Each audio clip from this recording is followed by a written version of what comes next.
시작을 하도록 하겠습니다. 오늘 토요일이고 주말이고 많이 바쁘셔서 많은 분들이 이제 오시진 못하신 분들이 좀 계세요. 그래서 제가 오늘 좀 조촐하지만 여러분들 모시고 이제 설명해 드릴 거고, 더 오신 분 계신다고 제가 알고 있었는데 뭐 바쁘신지 아니면 조금 늦으시는지, 그래도 오신 분들 이제 기다리시지 않도록 시작을 할 거고, 그 다음에 이제 오늘 내용은 나중에 녹화해 놓을 거거든요. 그래서 녹화해서 이제 나중에 또 따로 전송도 드릴 겁니다. 네, 그렇게 알고 계시면 될 것 같아요.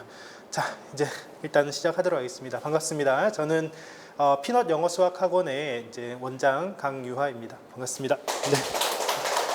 바쁘신 와중에 와주셔서 정말로 감사드립니다. 예, 우리 학원 이제 로고 이거 한 번만 더 보시고, 예, 피넛 영어 수학 학원이고요. 자, 일단 오늘 어려운 시간 내주신 여러분들께 제가 오늘 뭐 목표하는 게 있다면, 뭐 저희 학원에 뭐 어떤 커리큘럼이 있느냐, 뭐 어떻게 공부를 시키느냐, 뭐 그런 것도 있지만, 그래도 이제 처음에 이제 시작함에 있어서 여러분들 그 마음 속에 그래도 조금 가슴에 작은 불꽃, 작은 불씨 하나를 조금 심어드리는 것이 저의 목표라고 생각하시면서 오늘 출발을 하도록 하겠습니다. 자, 일단은 제가 간단한 영어 문장 하나 함께 같이 보도록 하겠습니다. Be what you want to be 라고 되어져 있죠. 자, 혹시 무슨 뜻인지 아시는 분 계실까요? Be what you want to be. 자, 보통 우리가 이런 말 많이 들어요. Do what you want to do, 이렇게 하는 거. 네가 하고 싶은 것을 해라, 이런 말 많이 보는데, Be what you want to be 라고 하면 여러분들이 되고 싶은 것이 되어라 라는 뜻이에요. 여러분들이 되고 싶은 것이 되어라. 하고 싶은 걸 하는 게 아니라, 네, 어서 오십시오. 네, 되고 싶은 것이 되어라 라는 것이 일단 저희 학원에 이제 제가 이제 원장으로서 이제 여러분들께 전달해 주고 싶은 이제 슬로건이라고 생각을 하시면 됩니다. 그러니까 예를 들면 뭐 나이키는 just do it 뭐 이런 거 있을 것이고, 아디다스는 impossible is nothing, 그 다음에 애플은 think different, 그리고 피넛은 be what you want to be 라고 생각하시면 되겠습니다. 그러니까 저희가 이제 교육을 하면서 목표하는 것은 여러분들이 되고 싶은 것, 이제 우리 학생들이 되고 싶은 것이 있잖아요. 우리가 학창 시절에 많은 꿈을 꾸고 있는데 그 꿈을 이루어 드리는 것을 저희의 목표라고 생각을 하시면 됩니다. 자, 그리고 오늘 이제 그 교육 과정에 대한 설명을 드리기 전에 딱 두 가지만 여러분들과 함께 조금 이야기를 나누고 출발을 하려고 합니다. 그 첫 번째 질문은 우리는 왜 공부를 하는 것일까요? 라는 부분이 되는데, 여러분들이 이제 공부를 하는 이유에 대해서 다양한 말씀들을 하세요. 뭐 내가 하고 싶은 게 있으니까 한다, 아니면은 뭐 일단 엄마가 시켜서 공부한다라는 분들 제일 많으실 겁니다. 많을 겁니다. 자, 근데 이제 사실은 이제 가장 좀 세속적일 수 있지만 가장 근본적인 이유는 우리가 사실은 돈 벌기 위해서 공부를 한다라고 저는 생각을 해요. 저는 개인적으로는. 그러니까 공부 잘해서 뭐 할 건데 나중에 돈 많이 벌어라. 뭐 여러분들 이제 어머님들도 지금 공부를 이제 하시는 분도 계실 수 있습니다. 뭐 공인중개사 자격증을 준비하실 수도 있고, 뭐 한식 요리사 자격증도 하시거나 아니면 바리스타 자격증 이런 거 공부하시는데 다 이유가 결국 그거를 배워나서 자격증을 따놔서 그게 나중에 내 생활에 도움이 되기 때문에 이제 돈을 벌 수 있기 때문에 하신다고 저는 생각을 하거든요. 그래서 우리 학생들도 약간 이런 생각을 조금 했으면 좋겠다라는 생각을 저는 하고 있습니다. 그러니까 이제 결국 이제 학원비가 엄청 어떻게 보면 좀 비싼데 그 많은 돈을 투자해 가면서 여러분들이 이제 학원을 보내시잖아요. 그죠? 학원비 뭐 우리 학생 한 명당 어느 정도 드냐면, 제가 생각할 때 이제 초등학교 때는 조금 괜찮다가 이제 중고등학교 올라가면은 한 달에 이제 100만 원씩 한 명당 100만 원 가까이 막 이렇게 드는 걸로 알고 있어요. 뭐 한 1년이면 1000만 원. 그거 다 모으면은 우리 12년 학교 다니면은 1억 2천인데, 그거를 이제 농담 삼아라도, 이거 2명이면 2억 넘는데 농담 삼아라도 그 돈 모아서 20살 때 그냥 가게나 차려주는 게 훨씬 낫지 않냐, 뭐 이런 얘기를 하는데, 그럼에도 불구하고 여러분들이 공부를 시키시잖아요. 그죠? 그래서 훨씬 더 높은 이제 그 연봉을 받는 사람이 되라고 저는 시킨다고 저는 그렇게 생각을 해요. 그래서 여러분들 맞벌이도 하시고, 그리고 허리띠 졸라매서 우리 소고기 한번 먹을 거 안 먹고 아껴서 우리 학원 보내고 계시잖아요. 그러니까 이제 조금 그 가치 있는 교육을 좀 해야 되지 않느냐, 저는 그런 생각을 하고 조금 큰 책임감을 가지고 여러분들을 이제 우리 학생들을 지도할 것이다라고 말씀을 드리겠습니다. 자, 그러면 이제 그 얘기에 대한 얘기를 하다가 우리에게 이제 한번 생각을 한번 잠깐 해보고 싶어요. 제가 만약에 여러분들이 지금 이제 뭐 30대 후반이신 분도 계시고 40대, 50대이신 분도 계실 수 있는데, 만약에 여러분들을 타임머신 같은 거 아니면 새로운 기회를 줘서 고등학교 3학년 수능이 끝난 시점으로 여러분들을 되돌려 드릴 수 있다. 고3 수능 끝난 시점. 그리고 그때 여러분들 손에 의대 합격증을 드린다라고 한번 상상을 한번 해보고 싶어요. 그죠? 여러분들이 고3 끝났는데 시험을 쳤는데 의과대학에 지원했는데 의대 합격증을 받았다. 안 받으실 분 계십니까? 나는 의대 안 갈 거야. 만약에. 자, 뭐 다 받으실 거라고 생각합니다. 저도 뭐 만약에 이제 그때로 돌아가서 만약 의대 합격증 받는다면 저 의대 갈 것 같아요. 그죠? 그러니까 의사 되면 좋잖아요. 그죠? 그러니까 받으실 것 같고요. 근데 여기서 또 다르게 한 번만 더 생각해 보고 싶은 게 뭐냐면 만약에 여러분들이 진짜 타임머신이 있어서 고3 수능 끝난 시점이 아니라 고등학교 1학년 입학식으로 되돌려 드린다면 고등학교 1학년이 되셨어요. 그러면은 3년 동안 의대 가기 위한 공부를 하실 거예요, 여러분들은? 한번 상상 한번 해보세요. 여러분들 그 학창 시절 한번 생각해 보시면 그 찬란한 그 여고 시절 그리고 남고 시절 여기 그때 즐거웠던 떡볶이 먹고 친구들이랑 놀고 있던 그 시절을 한번 생각을 해보시면 내가 과연 3년을 열심히 해서 의대에 갈 수 있을까라는 생각을 해보시면 사실 조금 그렇죠. 이제 그 여고 시절 이 시절을 다 포기하고 가야 되는 거잖아요. 그죠? 이 즐거웠던 이 시절을 이 추억들을 다 포기하고 여러분들이 3년을 죽어라고 진짜 공부를 하시면 어쩌면 의대에 가실 수도 있겠죠. 근데 이제 여러분들은 우리 학생들이 여러분들의 자녀들이 그들의 어떤 학창 시절을 조금은 포기하고 그죠? 의대 가고 또는 뭐 법대 가고 서울대 가고 하길 원하고 계시잖아요. 그죠? 그러니까 우리 학생들이 지금 우리 눈에 보면요. 우린 다 알잖아요. 그죠? 내가 그때 고등학교 때 좀만 더 공부해서 조금 더 공부를 해놔서 뭐 어디를 갔더라면 뭐가 됐더라면 뭐 그런 얘기들을 좀 많이 하실 거라고 봅니다. 왜냐하면 여러분들 알고 계시니까 그 4등급이냐 3등급이냐 2등급이냐 1등급이냐 내가 그 등급에 따라서 어쩌면 그게 대학을 결정하는 거기도 하고 그죠? 그래서 뭐 서울대 가고 싶었는데 연대 갈 수도 있고 연고대 갈 수도 있고 연고대 가고 싶었는데 부산대 가고 싶었는데 부경대 가고 이게 하나하나 조금씩 차이가 나쩌면 나중에 직업을 결정하게 되고 그 직업은 결국은 연봉을 결정하게 됩니다. 그렇죠? 네, 그래서 그게 뭐 사실 요즘에 뭐 이런 게 그렇게 뭐 제가 직업에 대한 어떤 귀천이 있다는 얘기는 말씀드리는 건 아니지만 연봉 차이는 분명히 있더라고요. 중소기업하고 대기업 같은 경우에 처음 들어갈 때부터 지금 이게 만약에 이제 파란색이 중소기업이에요. 그리고 대기업하고 이 격차 이제 빨간색 격차가 한 처음 시작부터 한 900만 원, 1000만 원 정도까지 연봉 차이가 난다고 합니다. 그래서 우리가 이제 지방에서 조금 이제 그렇게 이제 등급이 높지 않은 학생들이 대기업에 들어가기가 좀 힘들고 뭐 요즘 이제 수도권에 있는 인서울 이제 대학들도 이렇게 힘들어 한다고 하는데 취업난인데 이제 그렇게 출발부터 다르고 나중에 이제 10년, 20년까지 이제 근무를 하면 그 격차가 이제 4천만 원 이상 이렇게 난다고 하네요. 그죠? 그리고 그 평균 값을 보니까 평균이 3천만 원이 차이 난대. 즉 쉽게 말하면 연봉이 2배 차이가 난다. 라고 생각이 들어요. 그러니까 지금 여러분들이 지금 투자를 하고 계시는 거죠. 학원에 보내고 계신다라고 저는 생각을 합니다. 결국은 돈이다. 결국 그런 얘기가 이제 그런 얘기로 귀결이 되는 걸로 저는 생각을 하고 있습니다.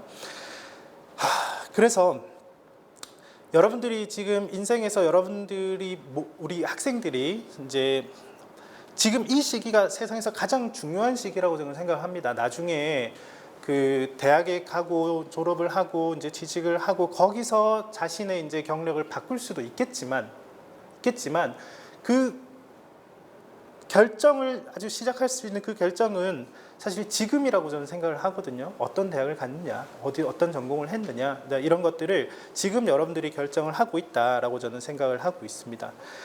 그래서 이제 공부를 해야 되겠죠. 이제 여러분들은 지금 우리 학부모님들은 지금 하고 싶은 거 있으시면은 할 수는 있습니다. 예를 들어서 의사나 변호사보다 지금 뭐 자영업 하시거나 사업하시면서 돈 더 많이 벌어서 훨씬 더 많이 버셔서 하고 싶은 거 다 하고 계실 수는 있지만 근데 절대적으로 지금 이 나이에 와서 의사가 될 수는 없잖아요. 제가 아까 말씀드린 것처럼 do와 be의 차이, do 하는 것과 되는 것. 내가 뭐 샤넬 가방 살 수 있어요. 그죠? 해외여행도 갈 수 있어요. 할 수는 있지만 여러분들이 지금 거꾸로 돌아가서 의사가 되거나 변호사가 될 수는 없습니다. 이게 이제 이 대학이라는 것이 정말로 진짜 평생 따라가는 꼬리표거든요. 이 시기에 서울대를 안 갔어요. 그러면은 뭐 평생 다시 서울대 갈 일은 없을 거거든요. 근데 그 기회는 우리 학생들에게만 열려 있다라고 저는 생각을 하고요. 지금 우리 학생들은 지금은 의사가 될 수 있고 변호사가 될 수가 있습니다. 그죠? 의사도 변호사도 될 수 있는데 여러분들은 될 수는 없잖아요. 의사도 변호사만큼 돈을 벌 수 있는 여러 가지 방법들을 구사할 수는 있겠지만, 그래서 이 꿈을 지금은 꼭 키우도록 우리 학생들에게 가르칠 거고요. 우리 학생들에게 이걸 알려줄 겁니다. 저희는. 자, 그리고요. 두 번째 질문 하나 더 드리고 가겠습니다. 두 번째 질문은 요거 be what you want to be를 좀 기억해 주셨으면 좋겠고요. 그다음에 두 번째 질문은 이제 우리가 어떻게 공부를 해야 되냐라는 것에 대해서도 잠깐 한번 생각을 해보고 갔으면 좋겠습니다. 그러니까 이제 어떻게 공부를 해야 되냐. 그러니까 어머님들은 많이 생각하시는 게 이제 좋은 선생님을 좀 찾고 우리 아이한테 맞는 선생님을 찾고 막 그렇게 얘기 많이 하시죠. 모든 또 대치동에서 어떤 선생님 수업을 꼭 들어야 된대. 그러면서 막 학원 옮겨 다니시고 하시고, 그다음에 뭐 일타 강사 수업을 꼭 들어야 된다 이러면서 막 수업을 들으러 보내시고 하시죠. 왜냐면 막 고액과외 막 100만 원짜리 막 고액과외 서울대 출신의 그런 과외를 받기도 하시는데, 제가 이야기 하나만 조금 들려드리고 싶은 게 있어요. 그래서 여기 보면 여기 도자기가 하나 있습니다. 자, 요거는 실제로 어떤 모 미술대학교 미대 교수가 실험했던 이제 내용을 가지고 이제 설명을 드리는데, 미대 교수가 있었어요. 그 교수가 학생들을 A와 B 두 그룹으로 나눴습니다. 자, A 그룹에는 어떤 설명을 했냐면 학기 초에 우리 여러분들 A 그룹에게 가장 예쁘고 정교한 도자기를 만든 사람부터 A부터 F까지의 학점을 주겠다라고 소개를 했어요. 그래서 A 그룹의 학생들은 그때부터 예쁜 도자기를 만들기 시작했습니다. 자, B 그룹에는 어떤 얘기를 했냐면 가장 많은 도자기를 만든 사람에게 A부터 F까지 학점을 드리겠다라고 말했어요. 그랬더니 B그룹은 이제부터 도자기를 많이 만들기 시작했죠. 그냥 만들고 또 만들고 또 만들고 또 만들고 또 만들었어요. 그리고 학기 말이 돼서 우리 학생들이 과제를 제출했을 때, 즉 A그룹은 자기가 생각하는 제일 예쁜 도자기를 만들어 왔겠죠. B그룹은 엄청나게 많은 도자기를 만들어 왔을 겁니다. 근데 놀라운 사실이 있습니다. 바로 A그룹에서는 예쁜 도자기를 만들었지만 A그룹의 어떤 도자기도 B그룹의 도자기보다 예쁘게 만들어지지 않았다라는 거예요.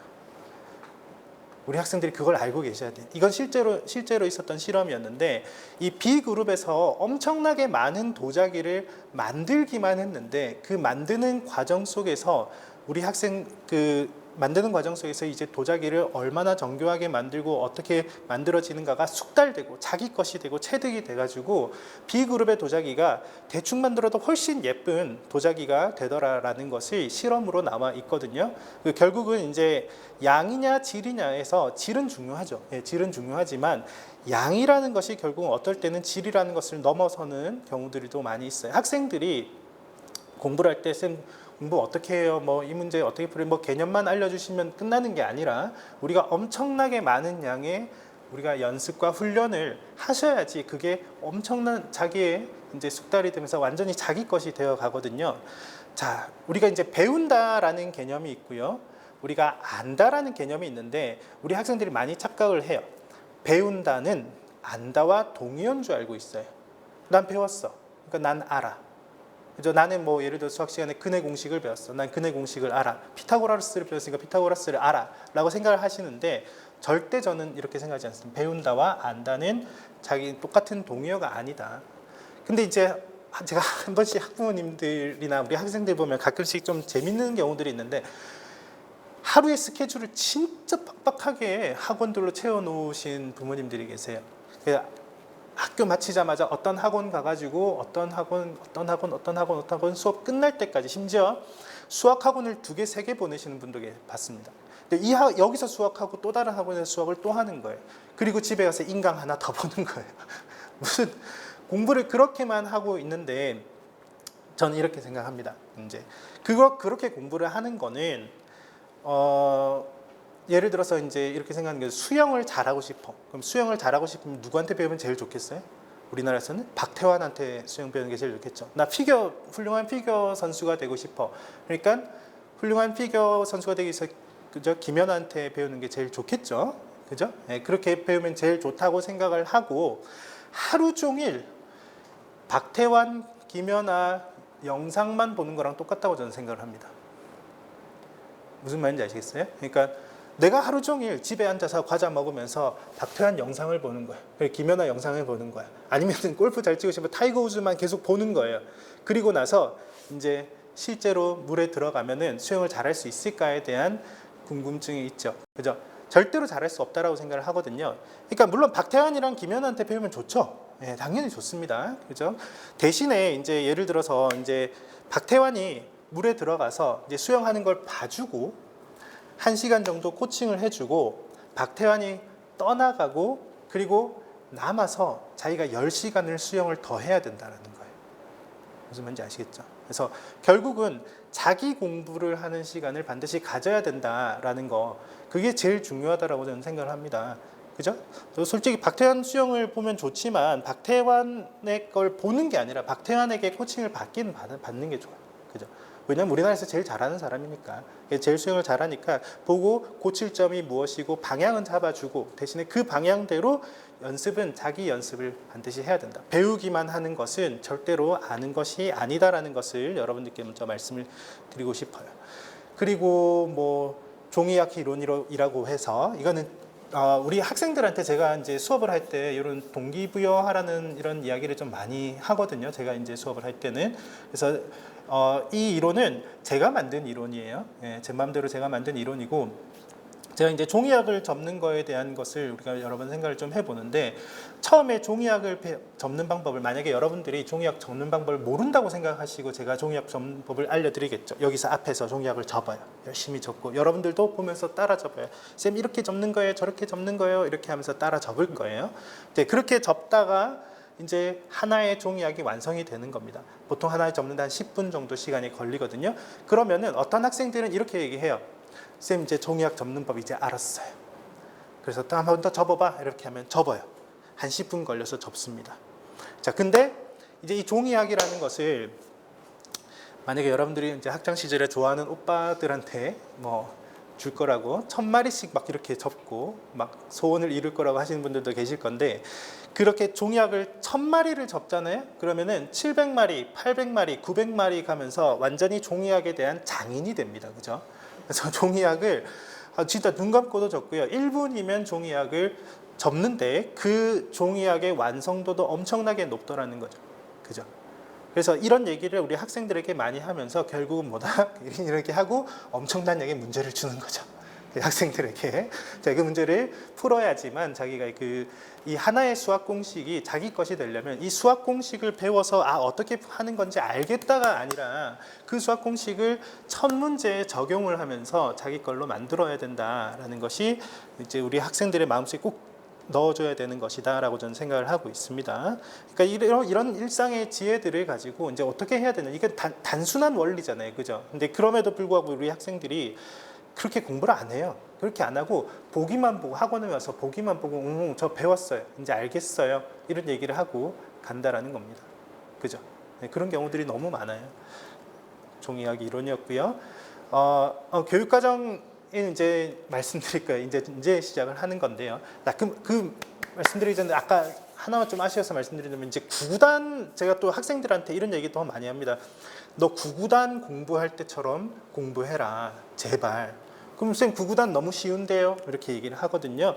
근데 이제 사실 우리 어렸을 때 생각을 해보면 이 구구단이라는 이 쉬운 거를 공부하는데, 만약에 어떤 우리 학생한테 너 몇 살이니? 구구단 할 줄 알지?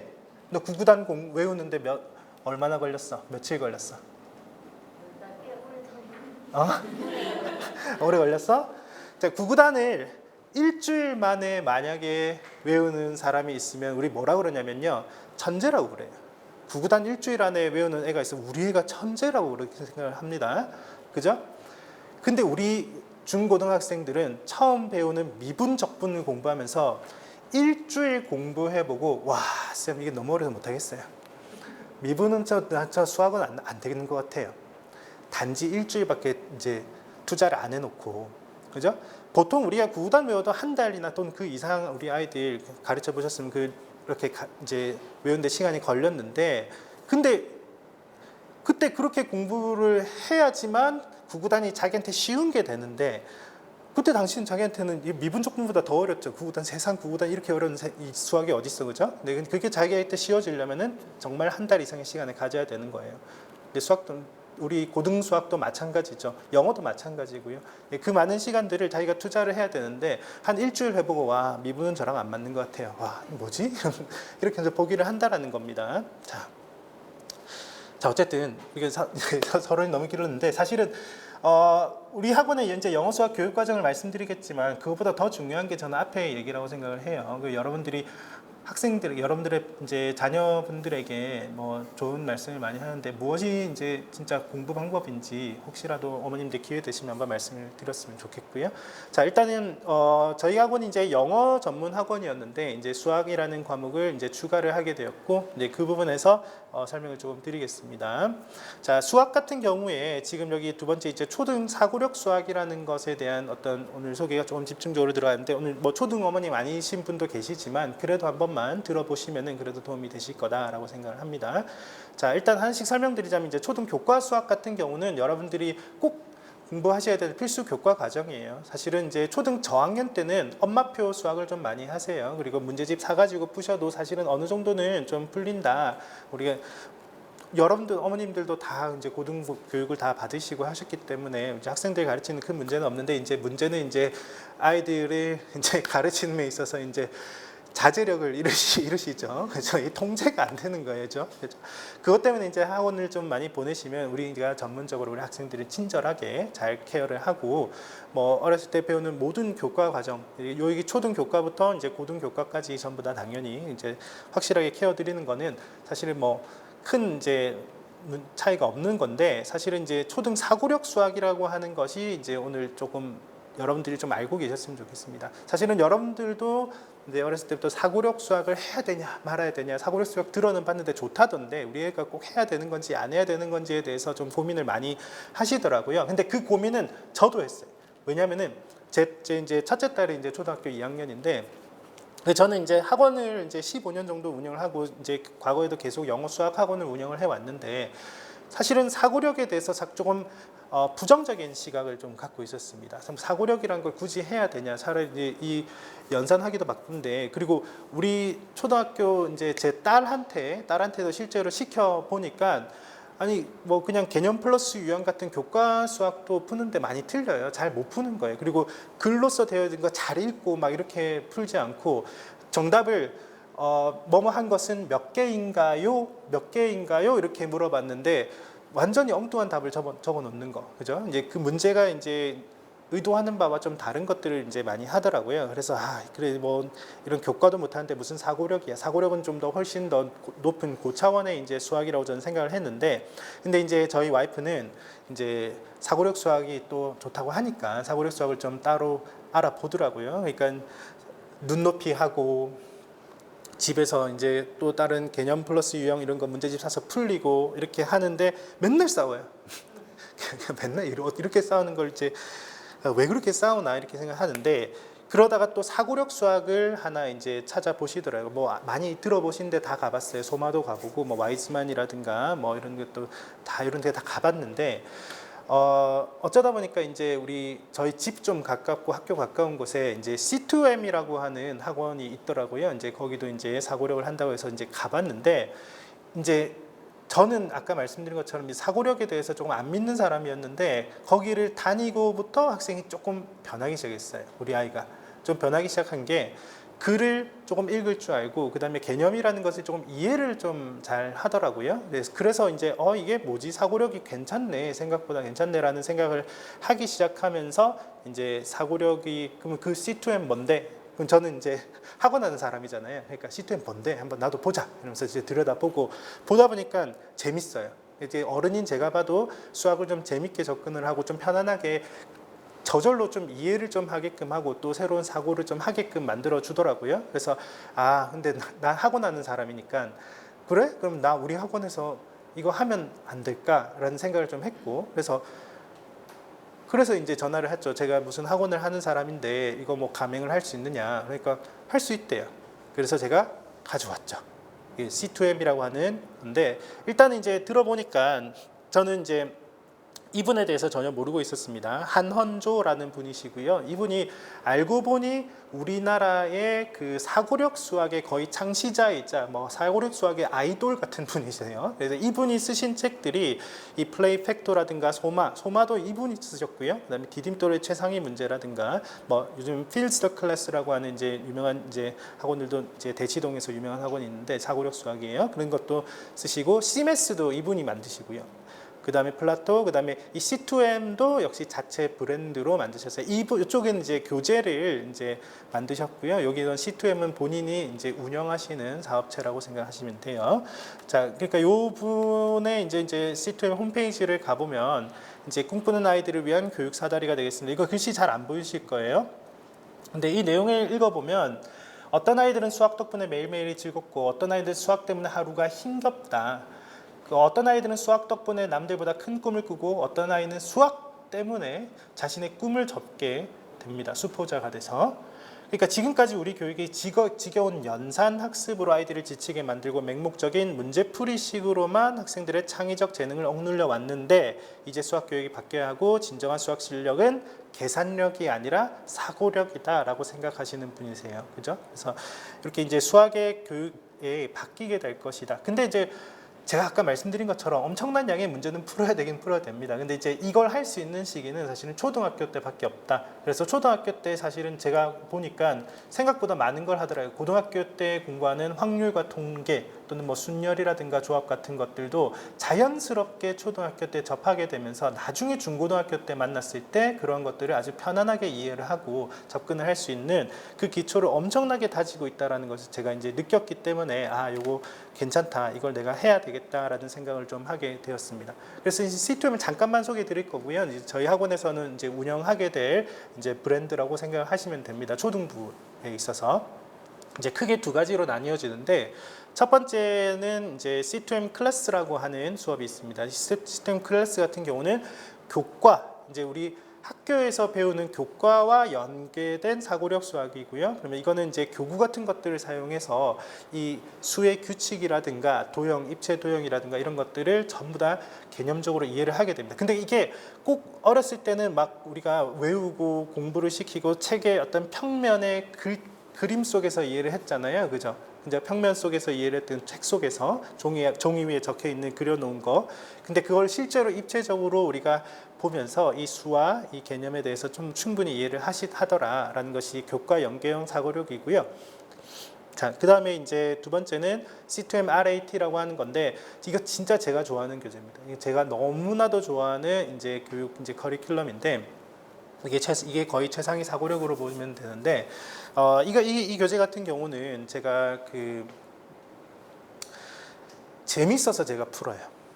실제로 여기에 나오는 문제들이 어떤 거와 조금 유사하냐면은 요즘 대기업 입사할 때 치는 입사 시험이라든가 이런 데서 이제 창의적인 어떤 그러니까 이제 지원한 사람들의 창의적 마인드를 좀 보고 그렇게 확인하기 위해서 이런 시험들을 많이 치고 있거든요. 아니면은 공시 준비를 하는 사람들이나 NCS 라든가 이런 시험들 같은 데서도 많이 보는 유형과 아주 흡사합니다. 어렸을 때 이런 연습을 많이 해서 사고력이 굉장히 커질 거라고 저는 믿고 있거든요. 그래서 여러분들한테 이 RAT 관련된 문제는 한번 풀어보고 싶어서 여러분들께 문제를 좀 가져왔습니다. 여러분들 이거 상이 있고요. 여러분들 맞추시면 여기 뒤에 한 분씩 좀 나눠주시겠어요? 갑자기 여러분들에게 조금 퀴즈쇼가 이제 시작이 됐다고 보시면 됩니다. 자, 참고로 말씀드릴게요. 첫 번째 문제는 초등학교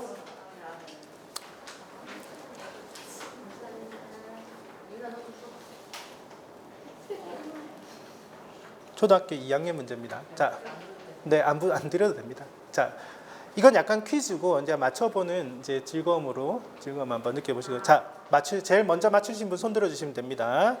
자 손 드셔서 맞추시면 제가 상을 드립니다. 쌤들도 한번 풀어보세요.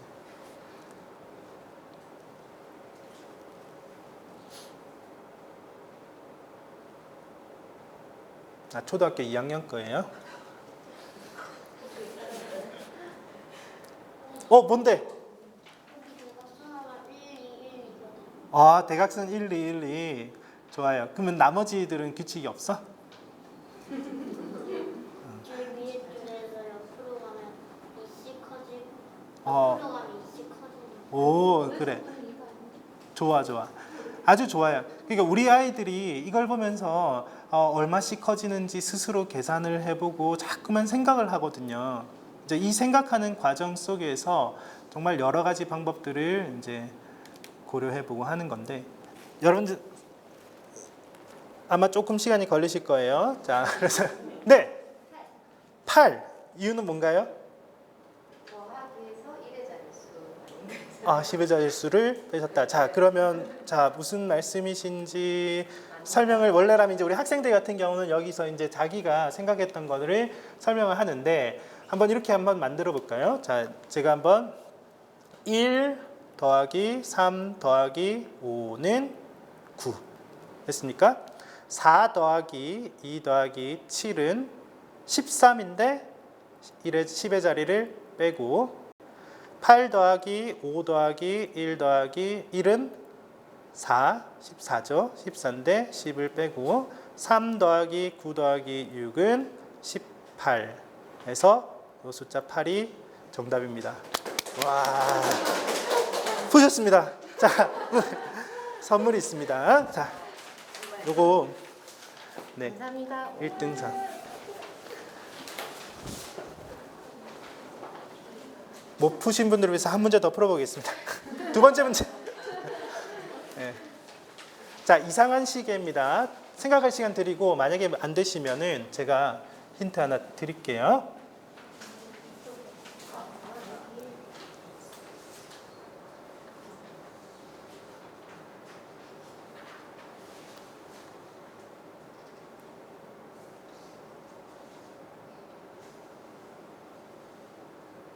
네, 말씀하세요.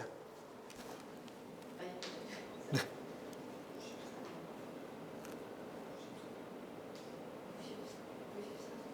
93이요? 93. 네, 어떻게 93이 나왔을까요? 이거 곱해서 더하는 거는 곱해서 더한다. 맞습니까? 그러면 자, 해볼게요. 우리가 이제 시계니까 우리가 몇 시 몇 분 막 이런 생각을 많이 하셨을 텐데 단순하게 한번 생각을 한번 해볼까요? 여기 7이 있고 3이 있고요. 그 다음에 6이 있고 2가 있습니다. 그죠? 7, 3, 21, 6이 12 더하니까 33. 자, 6이 있고 5가 있네요. 그죠? 그 다음에 9와 3이 있다. 6, 5, 30, 9, 3, 27, 57. 됐나요? 자, 그럼 이런 식으로 해서 여기 11과 3이 있으니까 요거는 33이 되겠네요. 그 다음에 12와 5가 있으니까 요거는 60이 되겠네요. 됐나요? 그러면은 93이라는 숫자가 나오게 됩니다. 정답. 와, 이거 어머님들 굉장하신 어머님들이 오셨습니다. 이렇게 초등학교 4학년 문제를 이렇게 잘 맞추실 줄은. 한 문제 더 있습니다. 마지막 문제 한번 맞춰보실게요. 한 번만 더 풀어보겠습니다.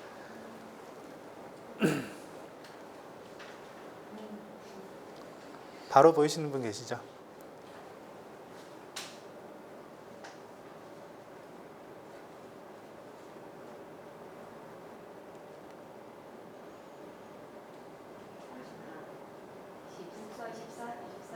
손 드셔야 되는데. 네, 누구? 정답 말씀해 주세요. 네, 24 정답입니다. 그죠? 자, 여기서부터 보면 68, 48, 48, 32, 32, 6, 66, 36, 36, 18, 18은 8, 88, 64, 64, 24 이렇게 24까지 정답이 나오게 됩니다. 그죠? 네. 축하드립니다. 이 내용은 스타벅스 10,000원씩 들어 있습니다. 네, 가시는 길에 드시기 바랍니다. 자, 근데 지금 제가 이게 소개해드렸던 방식이 여러분들 우리 학생들 실제로 수업할 때 방식이에요. 실제로 수업할 때 이렇게 이제 문제들을 접하고 자기가 이제 풀어보는 시간을 갖고 그리고 다른 사람들이 왜 이렇게 생각하는지를 자기가 설명하는 것도 들어주면서 아 그렇구나라는 것들을 이해해 나가는 것이 이제 저희 이제 C2M RAT 수업의 방식이다라고 생각을 하시면 되겠습니다. 약간 이제 그 TV 프로 중에 그 문제적 남자라는 프로 알고 계시죠? 이제 거기 보면은 이제 우리 연예인들이나 이제 똑똑하다는 사람 나와가지고 이제 문제 풀잖아요. 네, 그런 거랑 좀 비슷한 방식으로 하면서 그리고 오히려 이제 좀 빠르게 자기의 생각들을 이제 풀어나가고 이제 하는 것들이 저희의 목표다라고 생각하시면 되겠습니다. 약간 재밌으시죠? 이렇게 학생들이 절대 지겹지 않고 이제 즐겁게 이제 수학 공부를 좀 한다라고 생각하시면 되겠습니다. 자, 그리고요.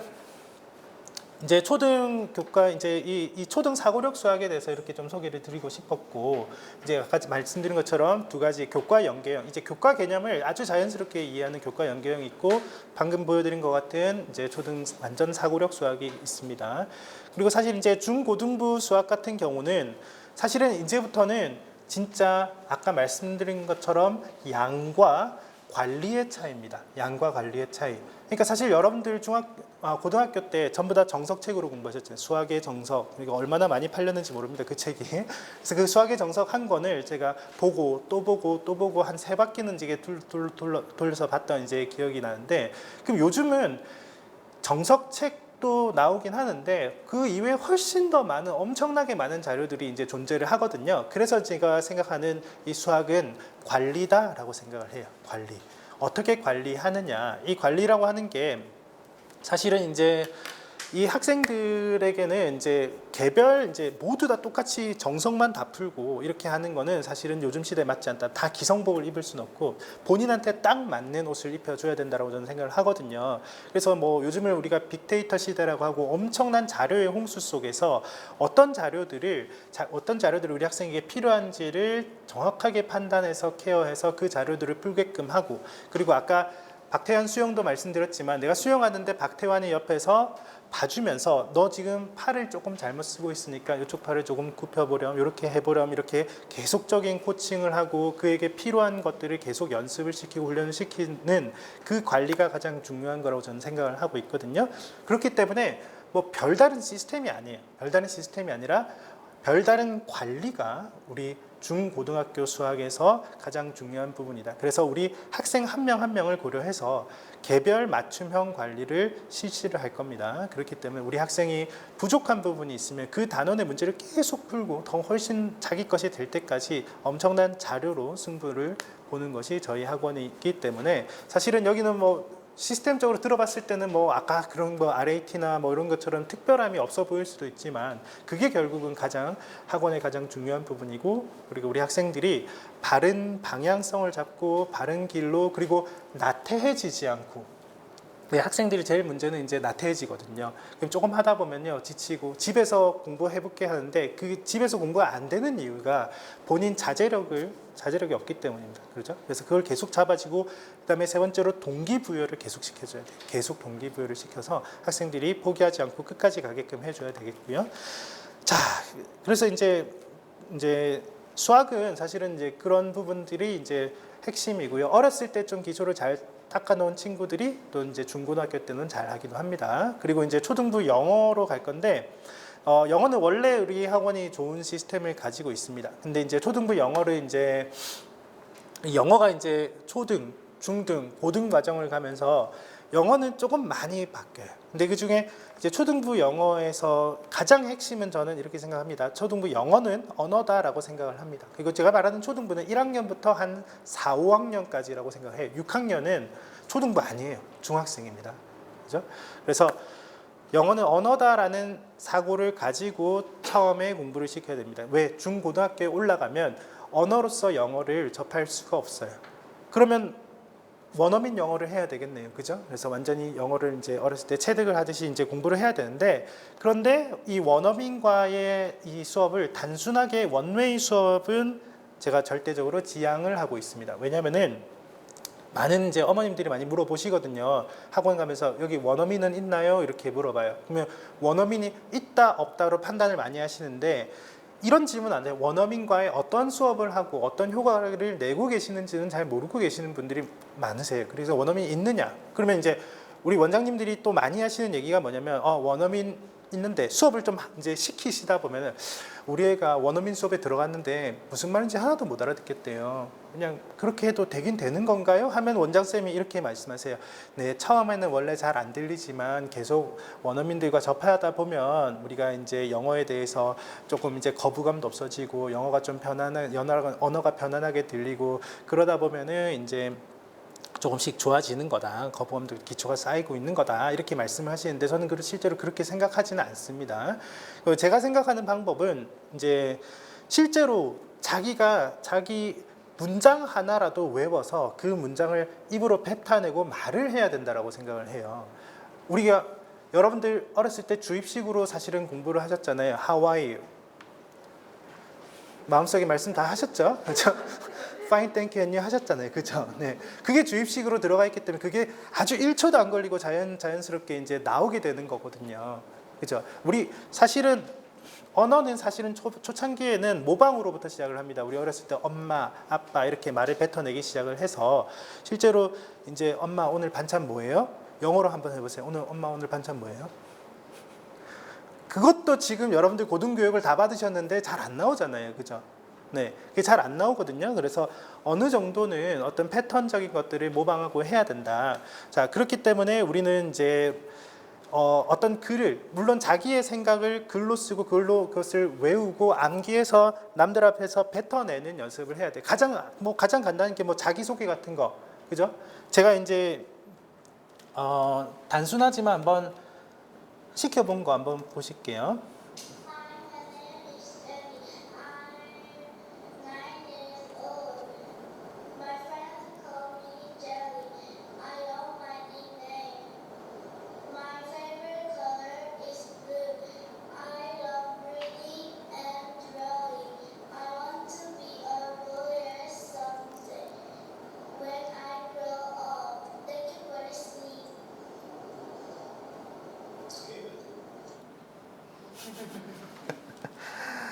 자, 그렇게 어렵지 않은 영어긴 해도 이 말들을 본인이 외우는 시간이 한 30분 정도 시간을 가져서 자기 입으로 자기 말로서 이렇게 뱉어내게끔 시키는 거. 초등학교 2학년이거든요. 근데 여기서부터 시작을 해서 이렇게 자기 소개부터 시작을 해서 우리 가족은 누가 있는데 우리 가족은 이런 사람이에요. 그리고 내가 제일 좋아하는 스포츠는 이런 거예요. 이거는 어떻습니다. 이렇게 소개를 시작할 거예요. 초등학교 2학년 때. 그리고 나이가 이제 들고 3학년, 4학년, 5학년 올라가면서는 이제 이번에 일본이 오염수 방류한 거에서 어떻게 생각하니? 이러면 나는 그게 어떻게 생각한다라는 자기 의견을 말할 수 있을 때까지 그런 이제 자기 생각을 표현할 수 있는 사람으로 저희가 만드는 것을 이제 목표로 합니다. 그래서 이제 원어민 수업에서 원어민들이 막 말하고 하는 것을 그냥 듣고만 있다가 막 대답을 예 하고 뭐 이렇게만 하다가 집에 가는 것이 아니라 진정 자기가 말할 수 있는 것들을 표현할 수 있고 그리고 이제 이런 것들을 이제 자주 녹화해서 여러분들께 보내드리면서 여러분들이 학생들이 이제 영어가 진짜 말을 할 수 있게끔 좀 늘어나고 있구나라는 것을 느끼게끔 해드릴 겁니다.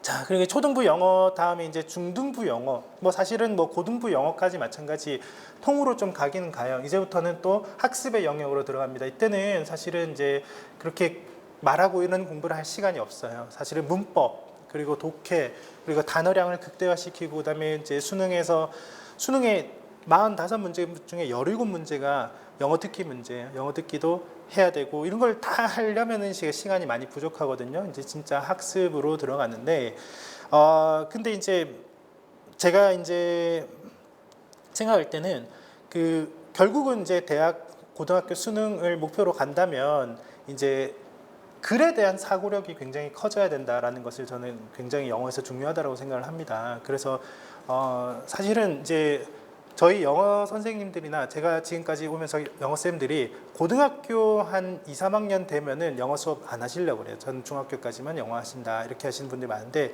그 이유가 뭐냐면 영어 실력도 출중하시고 단어량이나 뭐 문법이나 다 알고 계시지만 글을 이해를 좀 못하시는 분들이 많아요.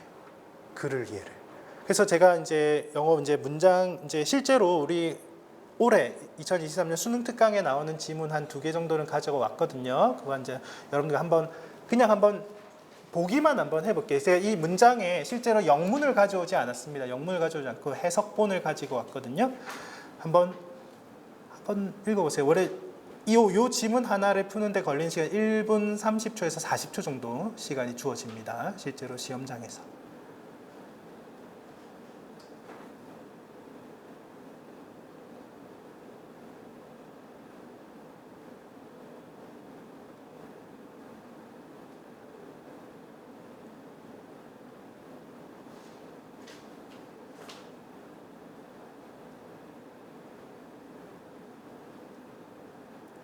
그리고 문제는 이제 1, 2, 3, 4, 5에서 이 글의 제목을 찾아라 라는 문제입니다.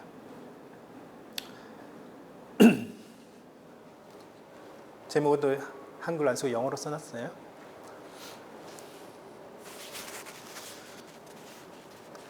그래도 우리 어머님들 대단하신 게 끝까지 읽어보고 계시네요. 저희 집에 있는 와이프 같은 경우는 보다가 던지시던데 그냥 던지시던데. 자, 약간 화학적인 뭐 원리를 이해해야 될 필요는 없지만 그래도 우리 화학 시간에 배웠던 뭐 주기율표라든가 뭐 이런 것들 유기체라든가 이런 말들이 많이 나오죠. 그죠?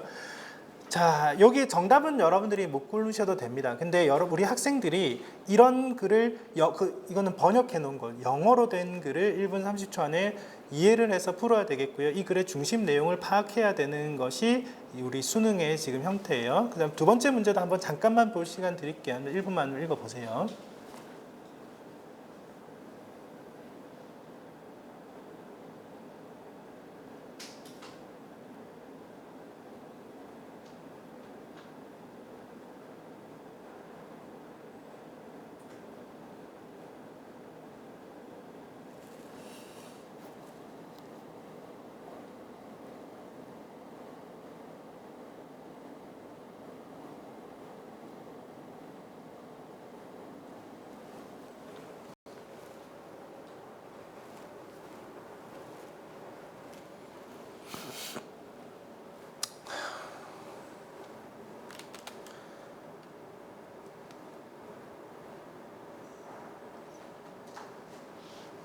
그리고 이 문제는 밑줄 친 무에서 나오는 관점은 없다고 주장했다. 이제 여기서 말하는 무에서 나오는 관점이란 무엇이냐라고 하는 것을 요 영문으로 이제 찾아보는 게 이제 실제로 얘는 이제 기출 문제거든요. 수능 기출 문제거든요. 그러니까 이런 지문들을 봤을 때 한글로 여러분들 머릿속에 확 와닿으시는 분들이 많이 없으실 거라고 저는 생각을 해요. 우리 학생들이 항상 그렇게 해요. 그래서 학생들이 보면은 이제 영어를 질문하는 게 아니라 이런 국어와 언어적인 부분들을 질문을 해요. 이 지금 나오는 이 분야가 제가 사실은 저희가 요런 거 이제 수능 특강 수업을 해서 유튜브에 제가 이제 강의를 좀 올리고 이렇게 하거든요. 그러면 이제 유튜브 댓글들이 좀 달리는. 저는 이제 유튜브로 뭐 수익을 내거나 뭐 그런 목표가 있는 것도 아니고 그게 아니라 우리 학생들 좀 보라고 학생들 보라고 좀 올려놓으면은 이제 학생들이 이제 댓글들이 좀 다는 게 있어서 이런 것도 한번 여러분들께 이제 보여드리곤 하는데 이제 문제가 뭐냐면 영어를 알게 되었어요가 아니라 이 글의 흐름을 이해를 하게 되었어요. 글의 내용이 무엇인지, 글의 주제가 뭔지, 문제를 어떻게 접근해야 되는 건지를 알게 되었다라는 얘기를 많이 하게 되거든요. 요즘 나오는 이제 이 주제가 물리, 화학, 생물지학, 법, 사회, 종교, 철학, 지리, 역사, 스포츠, 미술, 음악 엄청나게 다양한 분야에서 주제가 출제가 되고 있는데 이제 그 분야에 대한 완벽한 지식이 있어야 되진 않지만 그래도 어느 정도의 해박한 지식이 있으신 영어 선생님이 아니면 이거를 설명을 못 하시는 분들이 많아요. 공부를 엄청 많이 하셔야 돼요. 영어쌤들이.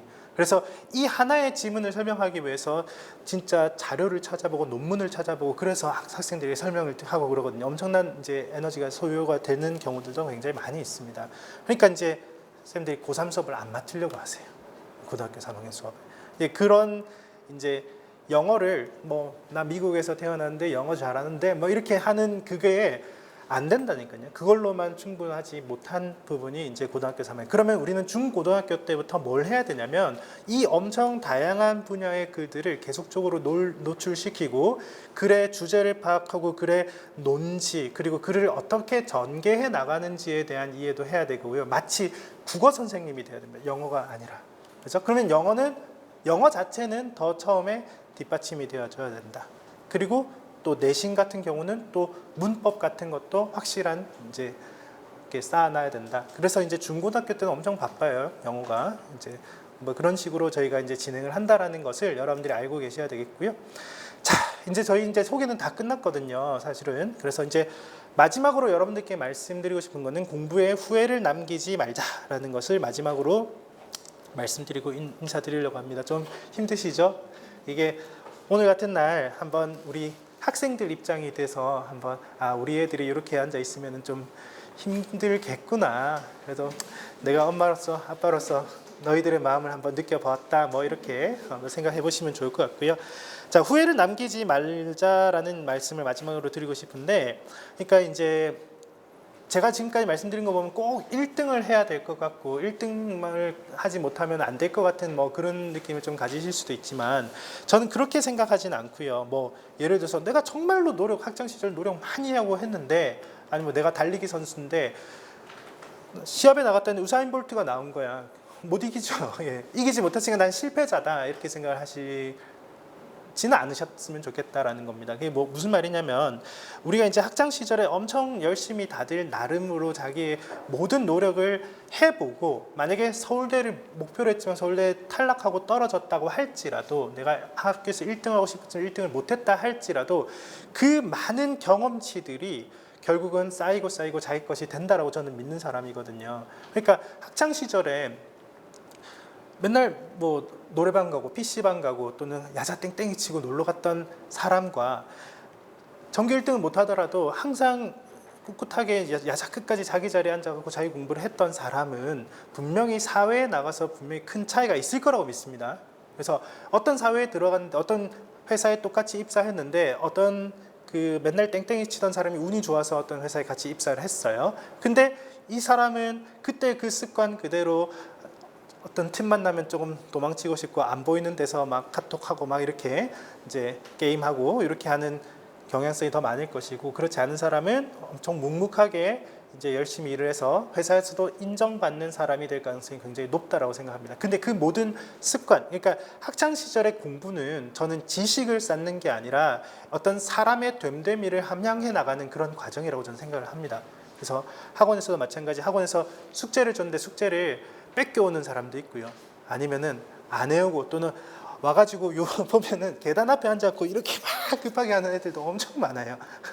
그거는 미션을 클리어하기 위한 자신의 꼼수지 진짜 진정으로 자기 공부를 위한 공부를 하는 건 아니거든요. 그죠? 어쨌든 많은 학생들이 있는데 그런 학생들이 이제 이 학창 시절 이 모든 과정을 이겨내면서 결국 이 사회에 나갔을 때 인정받는 사람이 될 수 있는 가장 기초적인 이 그릇을 쌓아 나가는 거라고 저는 생각을 하고 우리 학생들에게 열심히 공부를 가르칩니다. 그러니까 공부에 후회를 남기지 말라는 것은 좀 더 공부해서 더 좋은 대학을 갈 거리 아니라 이 공부를 하는 습관, 이 좋은 습관을 가지고 후회 없이 공부를 해서 만약에 1등이 안 되더라도 우리 사회에 나가서 아주 이 사회에 아주 중요한 인재가 되길 바라는 마음으로 저는 우리 아이들을 가르칠 것이고 마지막으로 우리 아이들 한 명 한 명 저도 이제 학부모 된 입장이기 때문에 정말 소중한 아이들이거든요. 그래서 우리 학생들을 소중한 마음으로 가르칠 것을 어머니께 약속드리면서 오늘의 이제 설명회를 마치겠습니다. 드디어 마칩니다. 감사합니다.